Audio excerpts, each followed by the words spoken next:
us are diseased, we try to go to a hospital or meet a doctor. If doctor could not heal, where you will go? After spending all the money, let's see in the Bible a lady with menorrhagia, that means bleeding, not 1 month, 2 months. She is struggling for 12 years. She spent almost all her money, but the doctors or apostle or leaders, family could not help. Rather, she developed faith. She did not give up in her life, but she's trying to reach out. Let's see what happened. Jesus was invited to go to Jairus' house to heal a daughter who's 12 years old. But this 12 years bleeding lady accidentally approaches Jesus Christ. She was isolated.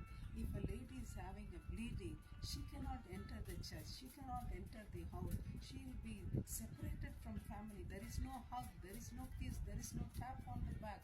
Nobody will handshake with her. You know, in COVID, how people were isolated. And nobody can talk to her. She was left all alone. She was called ceremoniously unclean. She is filled with shame. Holocaust. This lady hears about Jesus. How she can hear when she was in isolation? She could have followed the crowd. She could have saw the crowd passing by her house. She could have walked with the disciples, and disciples were commenting about the miracles Jesus was doing. My friends, do you hear about Jesus? In order to develop faith, you need to hear about the Word of God. Unless you hear, you will not have the faith on Jesus Christ. She knows doctor is not a healer. Jesus is a healer. You know, if you lose blood, you will have dizziness and there is no strength to walk. I don't know how far she walked to reach out to Jesus. She made up her mind, I'm going to touch him. Whether Jesus, we can see in the Bible, he touched the leper, he touched the blind man, gave them life, future, healed them completely. But I'm not going to wait for Jesus' time to touch me. Unclean woman, when she touches Jesus, Jesus will be unclean? My God, no. The Holy God has the power. If you want to get his power, try for that one touch, my friends. She made up her mind, I'm going to touch his garment. Jesus has power in his word. Jesus has power in his eyes. Jesus has power in his touch. Jesus has power in his garments. Do you have anybody like this in the world? So she thought, this powerful Jesus, when I touch him, I should get healed.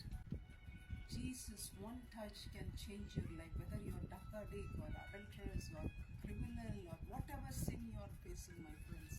The bitter God cannot be changed, but bitter life of us can be changed in a fraction of a second. She did not come face Jesus on the face. Instead, she's going at the back, touched the garment of Jesus. Immediately, her bleeding stopped. She tried.